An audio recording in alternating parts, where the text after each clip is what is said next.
Okay, so you guys sent in a ton of stuff about California wildfires, and like we always do, we picked out the most interesting parts. Yeah, lots of buzz around some controversial things former President Trump said about water management and the fires. Exactly, so we're diving into that today. Yeah, should be interesting. He basically said California had all this water they could have used to fight the fires, but they, like, totally mismanaged it. Right, which led to those fires getting way worse. Yeah.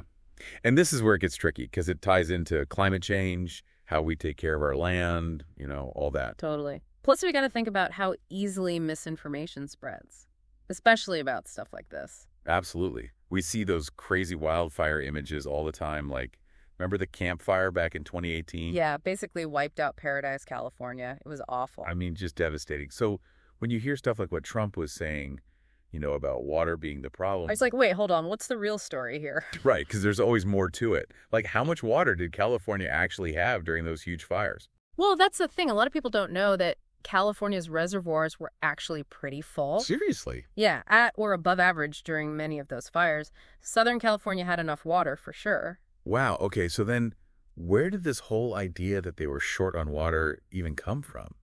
Well, it seems like Trump kind of misunderstood some policies about managing water, especially the ones protecting the Delta smelt. The Delta smelt. Yes, this tiny endangered fish. And Trump was saying that the rules to help the fish were actually getting in the way of fighting the fires. Interesting. Which is like classic oversimplification, right? It sounds like it. It's way more complicated. Having a healthy ecosystem, which includes that little fish, is actually super important for California's water in the long run. Right, it's all connected. But even if the reservoirs were full, could they even get that water to where the fires were? That's a whole other issue. Totally, that's the big question. It's not like having water just sitting in a reservoir magically makes it appear at a wildfire. Right. The problem was how well California's water system could actually move that water around. I see. Like, think about trying to put out a huge fire with just a garden hose. Oh, yeah, that wouldn't work. You might have plenty of water, but it doesn't matter if you can't get it to where it needs to be.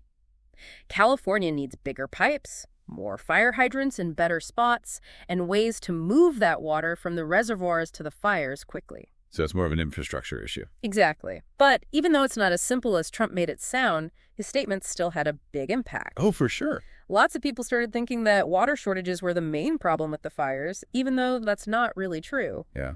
And that's scary, how misinformation spreads so easily, especially coming from someone so influential. Absolutely. It's a huge problem.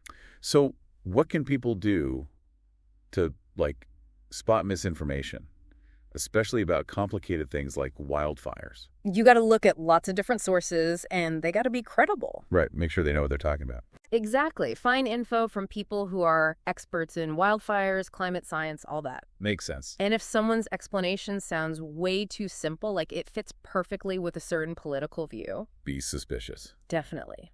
So if it wasn't really about a lack of water, what caused those crazy intense wildfires in California? Well, people weren't really talking about the most important factors like climate change and how we manage our forests. Uh-huh. Those sound pretty important. Super important. It's like if your basement's flooded from a burst pipe, you got to fix that first.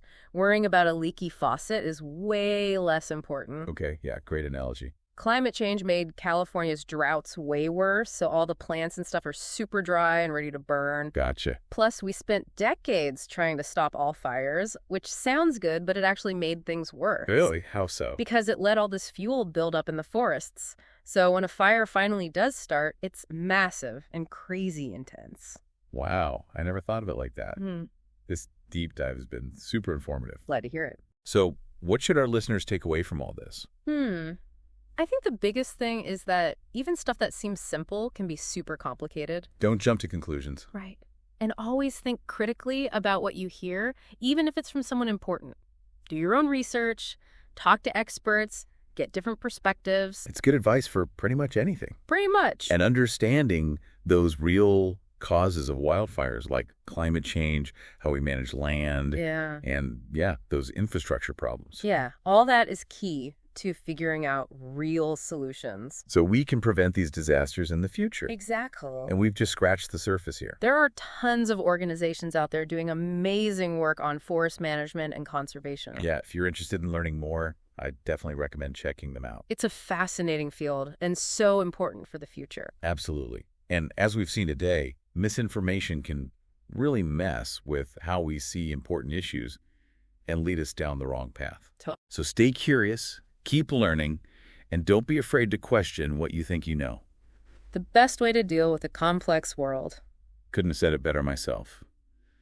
Thanks for joining us on this deep dive. Yeah. And to everyone listening, keep those questions coming. We're here to help you sort through all the info out there. See you next time.